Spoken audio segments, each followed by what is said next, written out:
The council chamber floated in the darkness of space like a massive crystal flower. Inside, representatives from across the galaxy gathered for another routine meeting. The Vexthari sat on platforms of pure light, their crystalline bodies reflecting every color imaginable. Beside them, the insectoid Klavan clicked and chittered through their translation devices. The aquatic Murdani floated in their transparent spheres filled with purple water. They had done this for 300 years, talking about trade routes and mining rights and small disputes between neighboring systems. Nobody expected the alarm. Commander Nathan Pierce stood perfectly still on the bridge of the UNS Warden. Around him, dozens of screens flickered with data. His crew worked quietly at their stations, hands moving across controls that humanity had only dreamed of 5 years ago. Outside the massive viewport, stars stretched in ways that should have been impossible.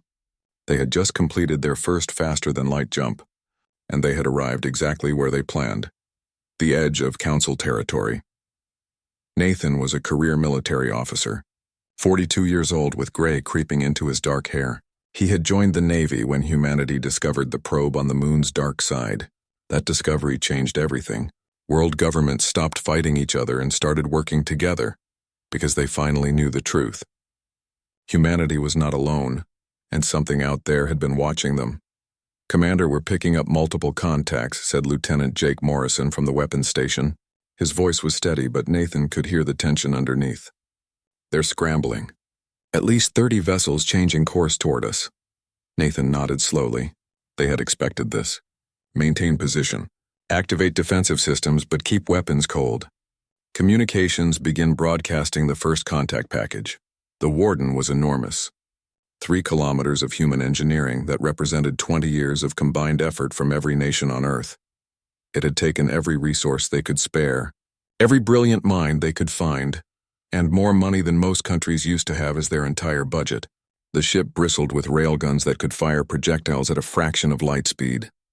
It had missile batteries carrying both conventional and experimental plasma warheads. Its armor was layered composite that could shrug off most impacts. And at its heart sat a fusion reactor that pushed boundaries the rest of the galaxy apparently thought were impossible. Captain Victoria Hayes walked onto the bridge from her ready room. She was younger than Nathan, only 36. But she had been chosen to lead humanity's diplomatic mission because she understood both military strategy and political nuance. Her dark eyes scanned the screens quickly. "How are they reacting?" "Panic, mostly," said Dr. Marcus Webb from his station near the back. He was the linguistics expert, a thin man with nervous energy who had spent 3 years learning to decode the alien transmissions humanity had been secretly monitoring. Their communications are flooded with emergency protocols. Several species are demanding explanations. Some are calling us an invasion force, Victoria frowned. "We sent mathematical proofs, cultural data, music, art, everything the old first contact protocol suggested." "What more do they want?" "I don't think it's about what we're sending," Marcus replied quietly. "It's about what we are. Our energy signature alone is terrifying them." On the alien station, Counselor Vexnar of the Vexthari stood before the emergency assembly. His crystalline form pulsed with agitated colors. "This is unprecedented. A species reaches faster than light capability and immediately constructs a warship of this magnitude. They should not have this technology. They should not have this power." Counselor Mershan, leader of the aquatic Merdani, floated in her sphere with tentacles moving in complex patterns that indicated deep thought. "Have we received their transmissions?" "Yes," Vexnar said sharply. "Mathematical proofs we already know. Cultural information that means nothing. They call themselves humans. They come from a planet they call Earth in the Orion Arm, exactly where our probes indicated intelligent life was developing. But they were supposed to be centuries away from achieving this." A Klavan representative, its mandibles clicking rapidly, spoke through its translator. "The vessel's energy output exceeds our largest battle carriers. Its weapon systems are primitive but effective. They use kinetic bombardment rather than energy weapons. Our shields are not designed to stop solid projectiles at those velocities." Vexnar's colors shifted to deep red. "Then we must act quickly, before they can build more." Back on the Warden, Nathan watched as a small alien vessel approached slowly. It broadcast peaceful intentions in multiple languages. "They're sending an envoy," said Lieutenant Commander Brandon Matthews, head of security. He was built like a linebacker, with the careful eyes of someone trained to spot threats. They want Captain Hayes to meet with the council. Victoria nodded. Prepare the shuttle. Brandon, you're with me. Marcus, Samantha, gather your teams. She turned to Nathan. Commander, you have the ship. If anything goes wrong, get back to Earth. Make sure they know what happened here. Nathan met her eyes. They had trained together for this moment, but training was different from reality. Understood, Captain. Good luck. Dr. Samantha Cole joined the diplomatic team with her equipment. She was a xenobiologist, someone who studied alien life despite never having met any aliens until now. She was 34, energetic, and fascinated by everything. As they boarded the shuttle, she couldn't stop staring at the alien escort vessel. Look at the hull configuration, she whispered to Marcus. It's not designed for combat. Their whole civilization must be different from ours. The shuttle ride to the station took 40 minutes. Victoria used the time to review everything they knew, which wasn't much. Humanity had found the probe 23 years ago. It had been hidden in a crater, clearly designed to observe Earth without being detected. Scientists had carefully studied it, reverse-engineered its technology, and eventually cracked its data storage. That's when they learned about the galaxy beyond. Species everywhere living under something called the Covenant of Limits. Trade but no expansion. Peace but no progress. It had seemed strange then. Now, approaching the massive station with armed vessels surrounding it, Victoria began to understand. This wasn't a peaceful civilization. This was a frightened one. The council chamber was impressive, built to accommodate dozens of different species with different environmental needs. Victoria and her team wore standard uniforms, breathing the station's atmosphere without equipment. Brandon stayed close, hand never far from his sidearm. Marcus activated his translation device. Samantha recorded everything. Counselor Vexanar spoke first, his voice translated into English through their devices. Humans of Earth, you have violated every protocol of galactic law. You have entered council space without permission. You have constructed a vessel of war. You demand recognition without showing proper respect for those who came before. Explain yourselves.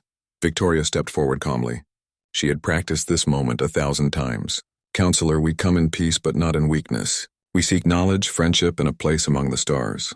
We built our ship because we didn't know what we would find out here. Our history taught us to be cautious. Your history?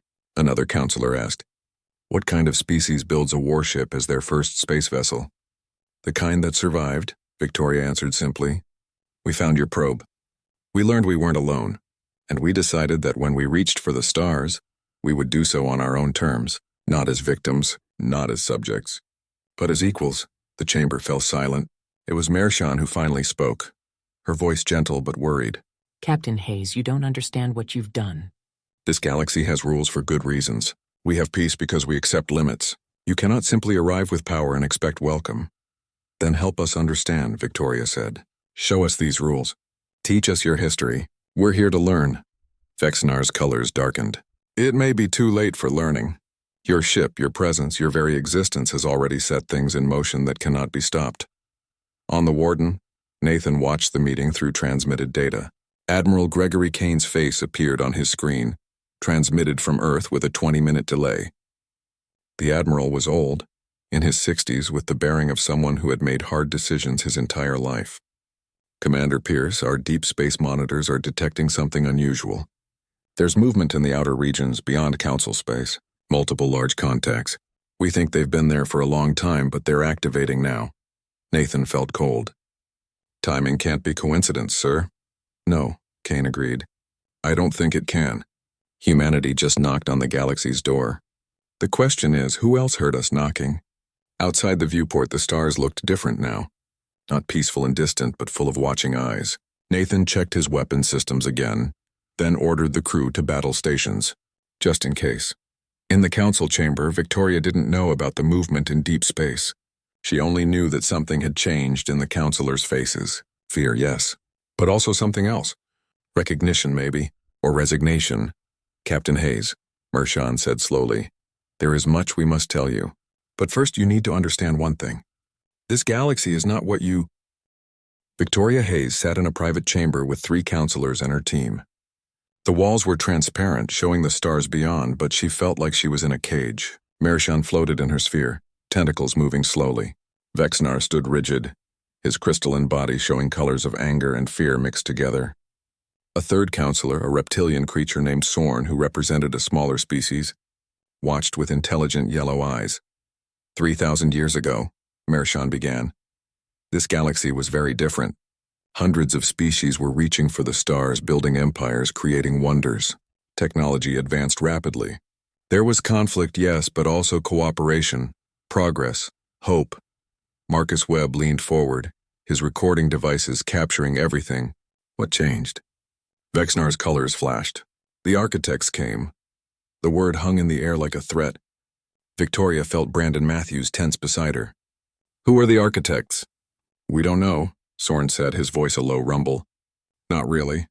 They arrived from beyond our galaxy, or perhaps from within it, hidden for millions of years. They came with ships that made our greatest vessels look like toys. They came with weapons that could crack planets, and they came with a message. Samantha Cole couldn't stay quiet. What message? Mershawn's tentacles drooped. That we had failed. That we were dangerous. That we would be culled. Victoria felt her stomach drop. Culled? Eliminated, Vexnar said bluntly. Species by species, world by world. They didn't explain. They didn't negotiate. They simply destroyed. Billions died in the first year. Entire civilizations vanished. The war that followed was the most terrible thing the galaxy has ever known. Sorn continued the story, his voice sad. We fought back. Every species, even enemies, united against the architects. We threw everything we had at them. New weapons, experimental technology, suicide attacks. For 10 years we fought. And we lost. Not because we were weak, but because they were stronger. Always stronger. How did you survive? Brandon asked quietly. By surrendering, Mershawn said. By proving we were harmless. The architects gave us a choice. Accept the covenant of limits or die. The covenant was simple. No new weapons technology. No rapid expansion. No aggressive behavior. Keep our populations controlled. Stay weak, stay small, stay safe. Victoria stood up, unable to sit anymore. You've lived under this threat for 3,000 years? Not a threat, Vexnar corrected. A promise. Every 1,000 years the architects return. They check on us. They make sure we're following the rules. And if they find a species that isn't, that species disappears. Completely. Marcus was typing frantically on his tablet. But you said every 1,000 years. That means they're due to return, Sorn finished. Within 10 years, maybe sooner. And your arrival, Captain Hayes, your ship with its massive power signature, has likely already attracted their attention. The room fell silent. Victoria processed this information, her mind racing. You kept other species weak deliberately. To protect them. To protect everyone, Mershawn said gently. We monitor developing civilizations. We leave probes to observe them. And when they reach a certain level, we make contact. We bring them into the council. We teach them the rules. Most accept gladly. The alternative is extinction. But we didn't accept, Victoria said. We found your probe, learned from it, and built the warden anyway. Vexnar's colors shifted to dark red again. Yes, you violated everything. And now you've potentially doomed not just yourselves, but all of us. The architects might see your ship as evidence that the covenant has failed. They might come early. They might cull everyone. Brandon's hand moved to his weapon. That sounds like a threat. It's reality, Vexnar snapped. Your species has the arrogance of youth. You think your weapons and your courage make you special, but the architects have destroyed species far more advanced than you. Species that had weapons you haven't imagined. They all died screaming. On the Warden, Nathan Pierce was dealing with his own crisis. The Claven warships had moved into attack positions without council authorization. Jake Morrison watched his screens with growing concern. Commander, they're charging weapons. I'm reading energy spikes across their entire fleet. Why would they attack without council approval? Nathan wondered aloud. Because they're warriors, said one of the bridge crew, an expert in alien cultures. The Claven don't think like diplomats. They see a threat, they eliminate it. For them, it's that simple. Nathan opened a channel to Admiral Kane on Earth, not caring about the transmission delay. Admiral, hostile forces are preparing to engage, requesting permission to defend the ship. The 20-minute wait for a response felt like hours. Nathan watched the Claven vessels getting closer. Their ships were smaller than the Warden, but they had numbers. 30 against 1. The crew waited tensely. Finally, Kane's response came through. Commander Pierce, you are authorized to defend the Warden. But Nathan, listen carefully. Disable, don't destroy. Show them we're strong, but also show them we have control. Make them respect us, not fear us. The Klavan didn't wait for diplomacy. Their first salvo hit the Warden's forward shields. The experimental gravity-based shields flickered but held. The crew felt the impact, but the ship remained steady. Return fire, Nathan ordered calmly. Target their weapons and engines. Make every shot count. Jake Morrison's fingers danced across his controls. The Warden's railguns spoke, firing depleted uranium slugs at tremendous speeds. The Klavan ships had shields designed to disperse energy weapons. They weren't ready for solid projectiles moving at relativistic velocities. 3 Klavan vessels lost power immediately, their engines torn apart by precise shots. 2 more spun away, weapon systems destroyed. The remaining ships hesitated, confused by an enemy that could hit so hard while showing such restraint.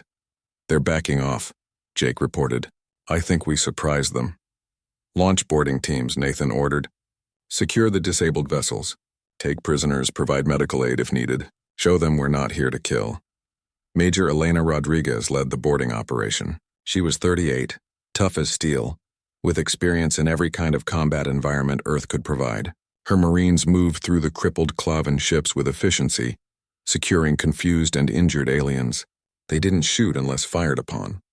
They offered medical supplies. They treated enemies with respect. The Klavan warriors couldn't understand it. In their culture, defeated enemies were killed or enslaved.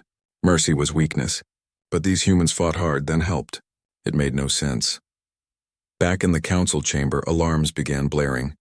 Narration received an urgent message, her tentacles writhing in distress. Your ship just engaged our forces. Multiple Klavan vessels are disabled. Brandon started to respond, but Victoria held up a hand. I imagine your warriors attacked first.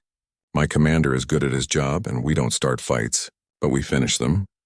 Vexnar turned away, colors showing defeat. This is exactly what I feared, violence, aggression, you prove our point. No, Samantha Cole spoke up suddenly. She had been silent, watching and recording, but now she stood. I've been analyzing your historical data while you talked. The architects didn't destroy aggressive species. They destroyed advanced species. Any species that showed rapid technological progress. Any species that might challenge them. Marcus pulled up data on his tablet, his eyes wide. She's right. Look at the patterns. Peaceful species, aggressive species, it didn't matter. What mattered was capability. The architects weren't maintaining peace. They were maintaining control. Sorn looked at the data, his reptilian face showing surprise. We never thought of it that way. We assumed our violence was the problem. It was easier to believe that, Victoria said quietly. Easier to accept limits if you thought you deserved them. But the truth is simpler. The architects wanted no competitors, so they kept you weak. They made you afraid, and you've stayed that way for 3,000 years. Mershan's tentacles moved in patterns of deep thought. If you're correct, then the Covenant was never about peace. It was about survival through submission. Yes, Victoria said, and humanity can't accept that. We won't. Our history is full of people who tried to rule through fear. They always fall eventually. Someone always stands up. Vexnar turned back, his colors now showing conflict instead of just anger. Standing up sounds brave. But the architects are real. Their power is real. Your courage won't stop their weapons. Maybe not, Victoria agreed. But maybe we don't need to stop them alone. You said you united against them once.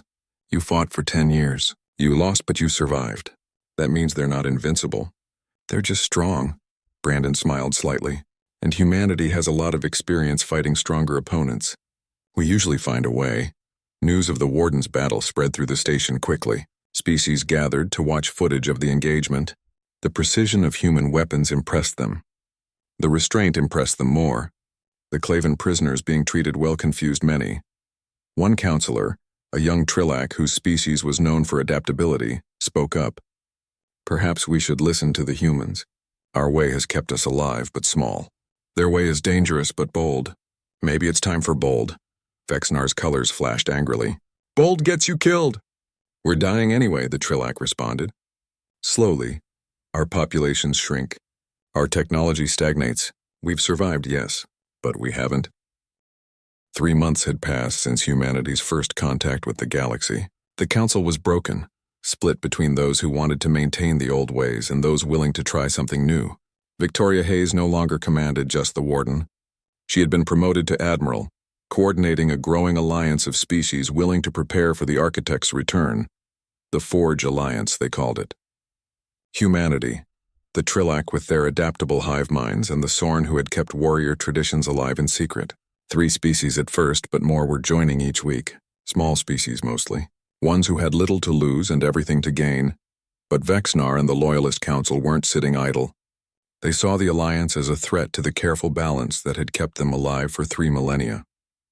And the Klaven, embarrassed by their defeated human hands, wanted revenge. Nathan Pierce stood on the bridge of the Warden, watching long-range sensors with concern. "How many ships?" 43, Jake Morrison reported. "Klaven heavy cruisers, Vexthari support vessels, and some mercenary groups. They're not even hiding it. They're coming straight for us." Dr. Marcus Webb worked at his station monitoring communications. The Loyalist Council just issued a formal demand. They want us to dismantle the Warden, accept technology restrictions, and submit to their authority, or face military action. Nathan almost laughed. "They really think we'll just surrender our ship?" "They think we're reasonable," Samantha Cole said from her science station. She had stayed on the Warden, finding the ship more interesting than diplomatic meetings. "They keep making the mistake of assuming we think like them." Victoria's face appeared on the main screen, transmitted from the Alliance headquarters on a converted station. "Nathan, I'm looking at the same sensor data." "They're serious. So are we," Nathan replied. "Admiral Kane sent new orders this morning. Defend the Alliance, protect our position, but try to minimize casualties. He wants to prove we can be strong without being cruel." Brandon Matthews entered the bridge, his security team on high alert throughout the ship. "If they attack, we fight. Simple as that." The Klaven fleet arrived at weapons range and immediately opened fire. No warning, no negotiation, just pure aggression. Their warriors had been shamed by defeat, and Klavan culture demanded they restore their honor through victory. The first wave of energy weapons hit the Warden's shields. The gravity-based defensive system, designed by human engineers who thought differently than their galactic counterparts, absorbed and redirected the energy. The ship barely shook. "Return fire," Nathan ordered. "Disable their weapons and engines. Make them stop fighting without destroying them." Jake's hands moved with practiced precision. The Warden's railguns fired in carefully calculated patterns. Tungsten carbide slugs crossed space at tremendous speeds, slamming into Klaven vessels with devastating accuracy. 3 ships lost power immediately. 4 more spun away, weapon systems shattered. But the Klaven kept coming. Warriors didn't retreat. They charged forward, ramming speed, hoping to overwhelm through numbers and courage. "They're going to force us to destroy them," Jake said quietly.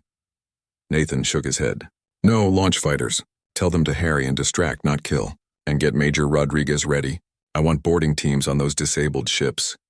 Humanity's fighter craft were something new to galactic warfare. Small, fast. Piloted by skilled humans who thought of space combat like aerial dogfighting from Earth's history. They swarmed around the larger Klaven vessels, drawing fire, disrupting formations, making the enemy fleet chaotic.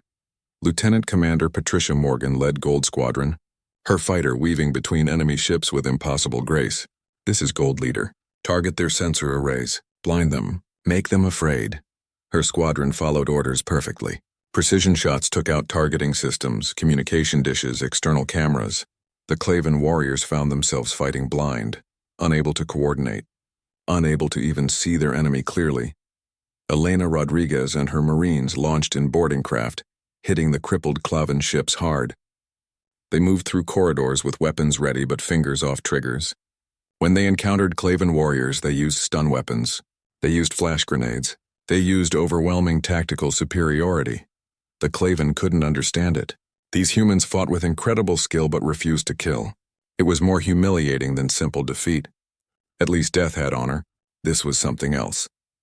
On one of the disabled cruisers, Elena faced off against a Klaven commander. The insectoid warrior stood tall, mandibles clicking in fury, refusing to surrender. Elena lowered her weapon slightly. "You fought well," she said through her translator. "You showed courage. But this fight is over. Your crew needs medical attention. Let us help them." The Klaven commander stared at her with multifaceted eyes. "You should kill me. I attacked you, I failed. Death is the only honorable response." Elena shook her head. "In human culture, honor means protecting those who depend on you. Your crew is injured. They need a commander who cares more about their survival than his pride. Be that commander." The Claven stood silent for a long moment. Then slowly his aggressive posture relaxed. You are strange warriors, but perhaps there is honor in your strangeness. The battle at Zenith Prime lasted 4 hours. In the end, 30 Claven vessels were disabled, their crews alive but defeated. 6 managed to retreat, and 7, driven by warrior pride and refused to stop fighting, were destroyed when they continued attacking even after losing all weapons. Nathan mourned those ships. He had tried to save them. The Loyalist Council called for an immediate ceasefire, shocked by how quickly their forces had been beaten. Victoria took the call in the Alliance Command Center, surrounded by representatives from multiple species. Vexnar's crystalline form showed colors of defeat and anger mixed together. You have proven your point, Admiral Hayes. You are strong. But strength does not make you right. No, Victoria agreed. But neither does fear. You've lived in fear for 3,000 years. We're offering something different, a chance to stand up. Mershan, who had secretly supported the Alliance while officially remaining neutral, spoke carefully. The Council cannot ignore what happened today. Humanity defeated our warriors without cruelty. They showed strength and mercy together. This is unprecedented. A new voice joined the transmission. It was the Trillac Queen, her hive mind speaking with one voice. The old ways kept us alive but made us small. The human ways might kill us, but they might also let us grow. I know which risk I prefer. Sorn, the reptilian counselor who had joined the Alliance early, added his support. My people were warriors once. We gave that up for the Covenant. We survived, yes, but we lost something important. Humanity is reminding us what we lost. Over the following weeks, more species joined the Forge Alliance. Not all of them. Not even most. But enough. Young species mostly, who hadn't lived through the original architect culling. Species who still had hope and hunger for something more than careful survival. Nathan received a transmission from Admiral Kane that changed everything. The Admiral's face was grim. Commander Pierce, our deep space observation networks have confirmed something disturbing. The architects aren't coming in 10 years. They're coming in 6 months. Nathan felt cold wash through him. How do you know? Because they're already moving, Kane replied. We've detected their ships activating in deep space. Massive vessels far beyond anything we've seen. They must have sensors monitoring the galaxy. Your battle at Zenith Prime, the energy signatures, the rapid technological exchange with allied species, it triggered their response. Samantha Cole looked up from her science station, face pale. We accelerated their timeline. Yes, Kane confirmed. By showing strength, we made them notice us faster. The question now is whether we can prepare in time. Victoria called an emergency alliance meeting. The command center was crowded with species who, 3 months ago, had never worked together. Now they shared intelligence, technology, and resources freely. It was chaotic but hopeful. 6 months, Victoria announced without preamble. We have 6 months until the architects arrive. That's not enough time to build a fleet that can match them. It's barely enough time to prepare a defense. Marcus Webb, who had been studying every scrap of information about the architects, stood up. Then we don't match them.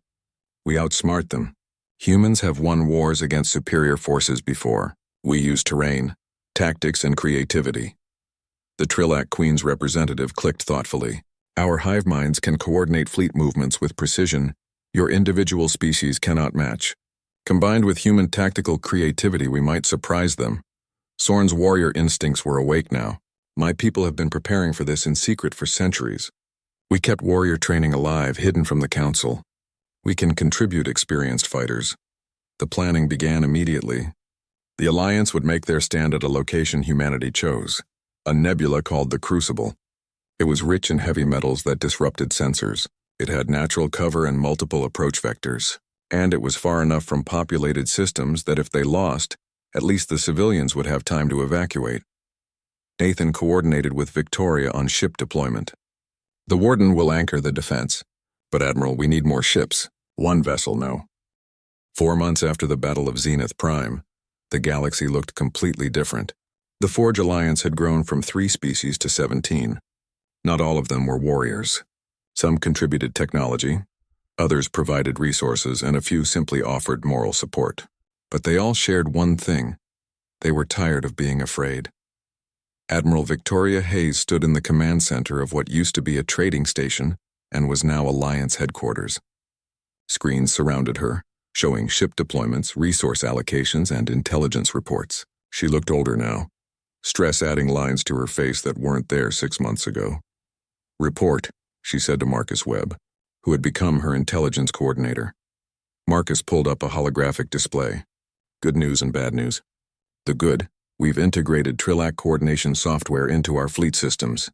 Response times have improved by 40%. The bad: scouts report architect ships are moving faster than predicted. We might have 4 months instead of 6. Victoria rubbed her temples. Anything else? The Loyalist Council attacked one of our supply convoys, Brandon Matthews reported. He was head of Alliance Security now, coordinating protection across multiple systems. 3 freighters destroyed, 50 civilians dead.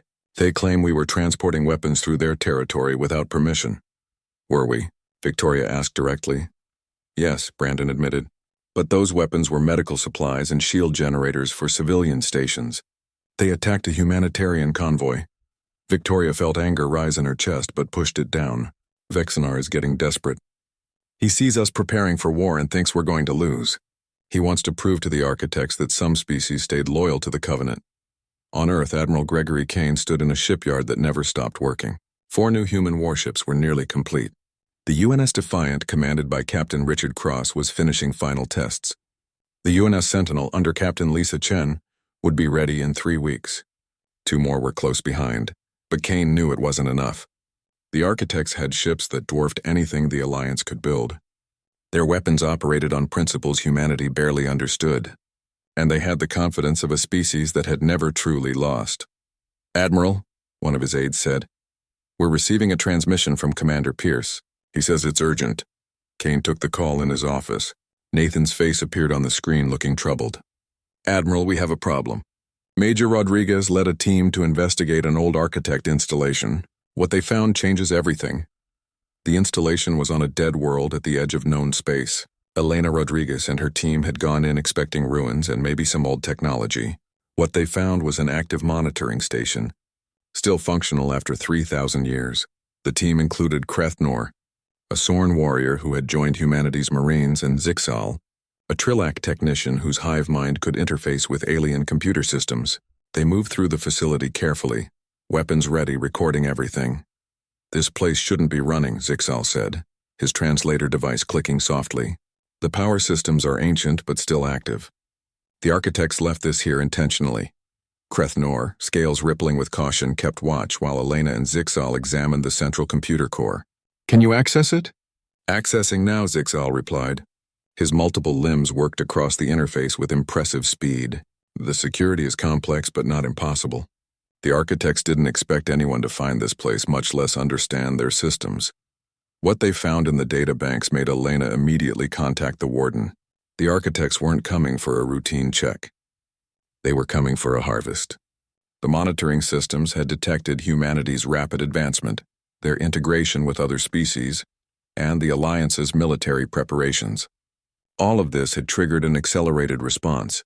The architects classified the galaxy as corrupted by aggressive expansion indicators. Their solution was complete reset. Not just humanity, not just the Alliance. Every advanced species would be culled. Only primitive civilizations would be allowed to survive and start over. "They're not coming to punish us," Elena said into her communicator, voice tight. "They're coming to wipe the slate clean.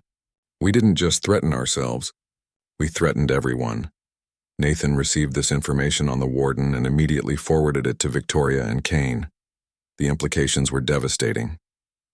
Even the Loyalist Council, even Vexnar's species who had been faithful to the Covenant for 3 millennia, would be destroyed. Victoria made a decision that split the Alliance leadership. "We take the fight to them. We can't wait for them to arrive at the Crucible.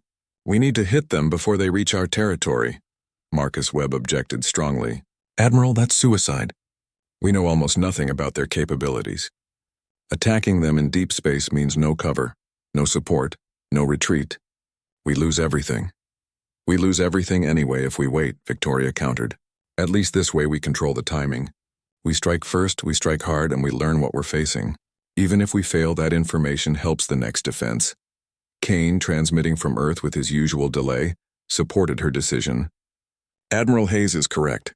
Intelligence is more valuable than ships right now. We need to know what we're fighting. I'm authorizing Operation Thunderclap. The operation was ambitious and dangerous. Multiple strike teams would hit Architect early warning systems scattered across the outer rim. These were old installations, left behind from the previous culling that monitored galactic activity. Destroying them would blind the Architects temporarily, and maybe slow their approach. Nathan commanded the main fleet action. The Warden, along with 6 Alliance cruisers and 2 Trillac hive ships, would strike the central monitoring hub. Other teams would hit smaller targets simultaneously. The journey to the hub took 2 weeks at maximum FTL speed. Nathan used the time to drill his crew relentlessly. They practiced combat scenarios, damage control, and emergency evacuations. Everyone knew this might be a one-way trip. Patricia Morgan's fighter squadrons trained constantly as well. They had 40 human pilots now, plus another 60 from allied species. Mixed squadrons flying hybrid fighters that combined the best of human and alien technology. They were good, but were they good enough? The central hub orbited a dead star, powered by energy collectors that harvested the star's radiation. It was massive, clearly built by a civilization with resources that dwarfed galactic capacity. But it was also old, maintained by automated systems that hadn't seen organic life in centuries. Battle stations, Nathan ordered as they approached. Jake, target the power collectors. If we can knock out their energy supply, the whole facility dies. The Warden's railguns opened fire at extreme range. Tungsten slugs crossed the distance in seconds, slamming into the collectors with precise impacts. Energy readings fluctuated immediately. The facility began defensive responses, automated weapons coming online. But the Architects had designed these weapons 3,000 years ago, expecting to face galactic standard technology. They weren't ready for human tactics. The Alliance fleet split into 3 groups, each attacking from different vectors, overwhelming the defensive systems through sheer aggressive coordination. Patricia's fighters swarmed the facility's external defenses, taking out sensor arrays and communication dishes. Alliance cruisers provided covering fire, while Trillac ships used their superior shields to absorb punishment. It was chaotic, dangerous, and effective. Then the facility's main weapon activated. The beam that lanced out from the central hub was pure destruction. It wasn't a weapon that damaged targets. It was a weapon that deleted them. The beam touched one of the Alliance cruisers and the ship simply ceased to exist. No explosion, no debris, just gone. Evasive maneuvers, Nathan shouted. All ships scatter. The Warden twisted through space, its massive frame moving with surprising agility. The beam tracked them but couldn't quite connect. Nathan realized the weapon had a charging cycle, several seconds between shots. That was their window. All ships coordinate fire on the main hub. Everything we have now. The combined firepower of the entire fleet hit the facility simultaneously. Missiles, railgun slugs, energy weapons from allied ships all striking the same target. The facility's shields held for 3 seconds, then 4. Then they collapsed. The resulting explosion lit up the dead star system like a brief new sun. Nathan ordered immediate retreat as debris and radiation spread outward. They had succeeded, but it cost them. 1 cruiser destroyed, 2 more heavily damaged. And they had learned a terrible truth. The facility's weapon was automated. It was old, and it had nearly destroyed them. If that was what the Architects left behind as a simple monitoring station, what would their actual warships be like? Similar reports came from the other strike teams. Success, but at high cost. The Alliance had destroyed or damaged 11 Architect installations, but they had lost ships and personnel doing it. The information they gained was valuable but frightening.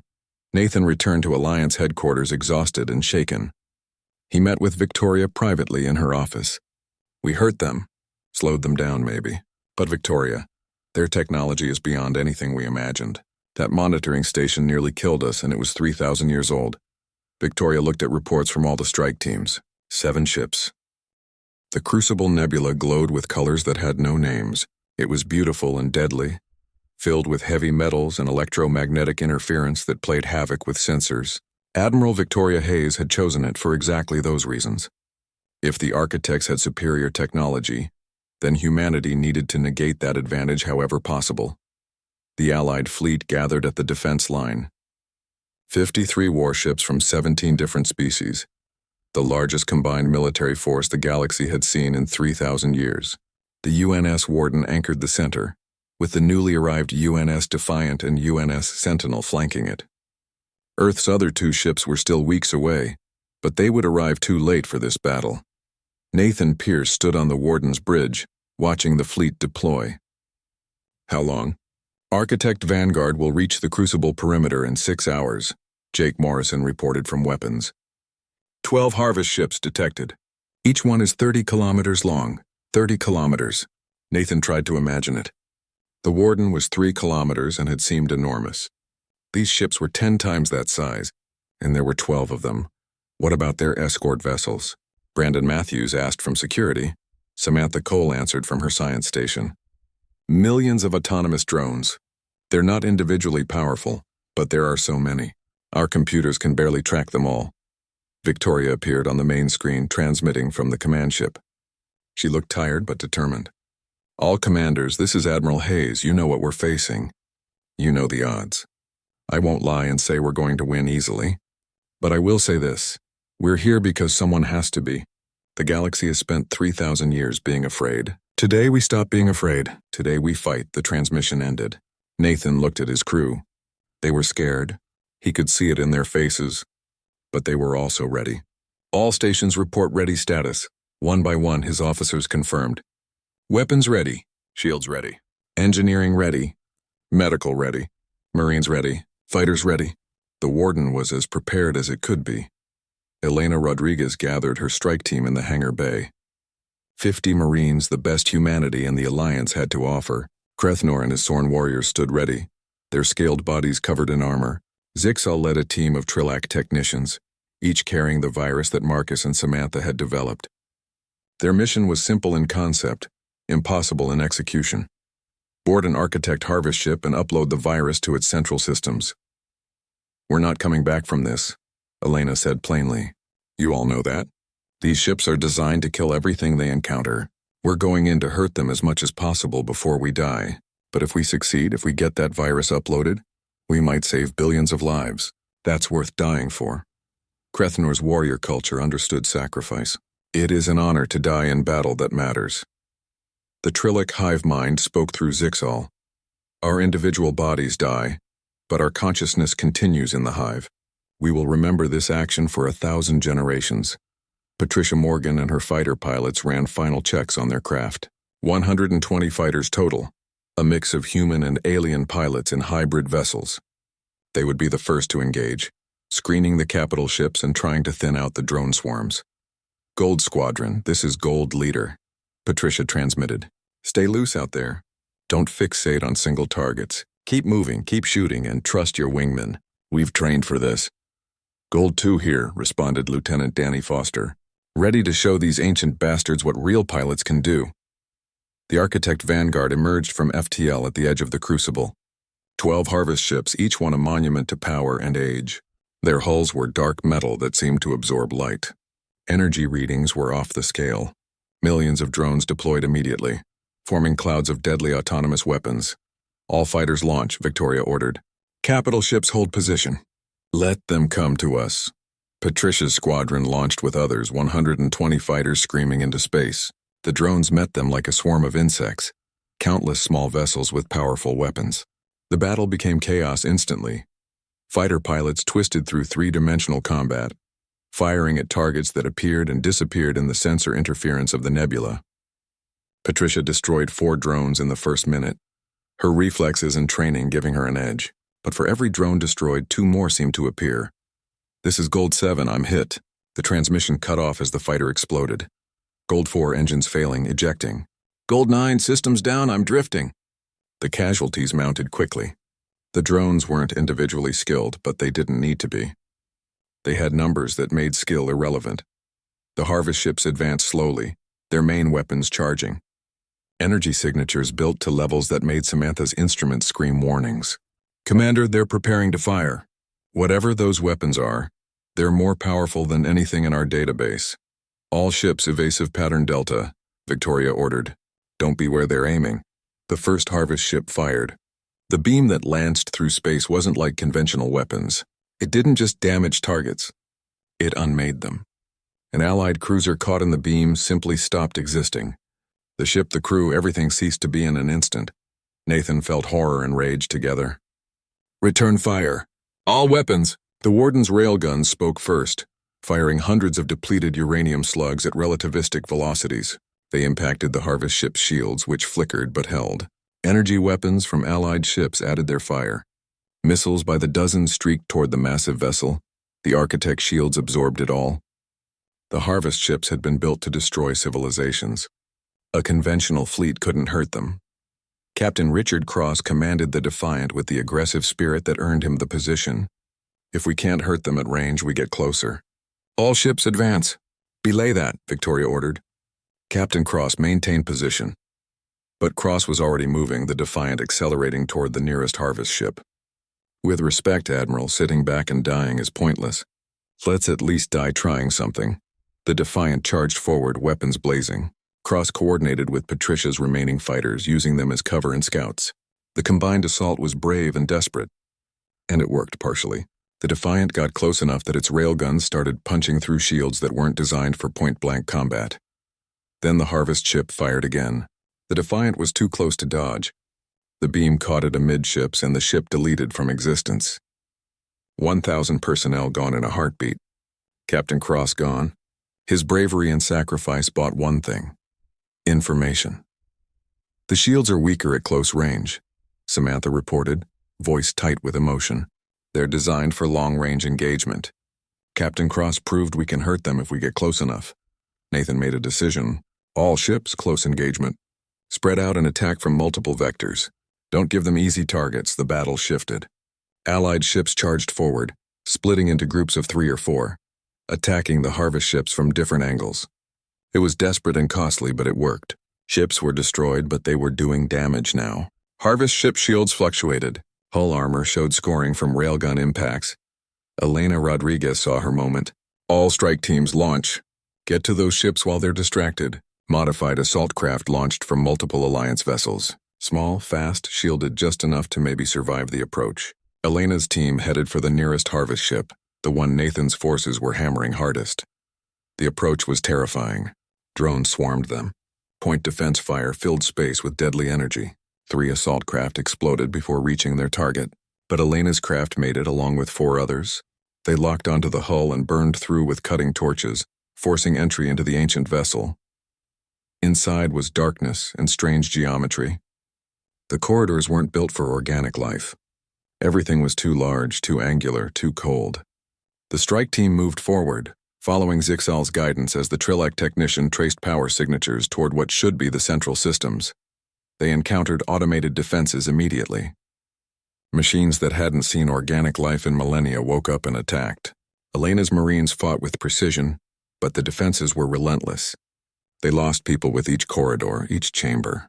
Krethnor fell protecting the technical team, his warrior's death buying them precious seconds. Zixal reached a massive chamber filled with crystalline structures that pulsed with data. "This is it. The central processing core. Give me 5 minutes." "You've got 3, Elena said, hearing pursuit behind them. "We can't hold longer than that." Zixal's multiple limbs worked impossibly fast, interfacing with systems that should have been incomprehensible. But Samantha and Marcus had done their work well. The virus was designed to exploit the architect's reliance on networked systems. It spread through the harvest ship's computers like fire through dry grass. Elena and her remaining Marines held the entrance, fighting automated defenses that seemed endless. She was hit twice, her armor absorbing impacts that would have killed her without protection. The Sorn warriors roared as they fought, giving their lives to protect the technical team. "Upload complete," Zixal announced. "The virus is spreading. It should reach the other ships through their command network in minutes."